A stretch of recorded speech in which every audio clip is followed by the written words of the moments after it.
दोस्तों क्या आप भी टारमैक्स कंपनी का ही शेयर होल्डर हो? तो दोस्तों इस कंपनी के बारे में कहा जाए ना, तो इसने एक ही बार ही अपने फेस वैल्यू को स्टॉक स्प्लिट किया था, ठीक है। यहाँ पर 2006 साल का 31 मार्च को यहाँ पर कहा जाए तो इसने एक्स डेट रखा था, ठीक है। और देखा जाए तो 10 अप्रैल को इसने स्टॉक स्प्लिट का रिकॉर्ड डेट रखा।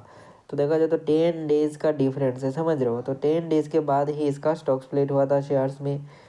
एंड इसका कहा जाए तो 10 रुपीज़ का फेस वैल्यू को 2 रुपीज़ में बदला। दैट मीन्स एक शेयर्स को 5 शेयर्स में बदल दिया था, ठीक है। तो क्या आप भी दोस्त टर्मक्स का ही शेयर होल्डर हो या फिर कोई अनदर स्टॉक्स का?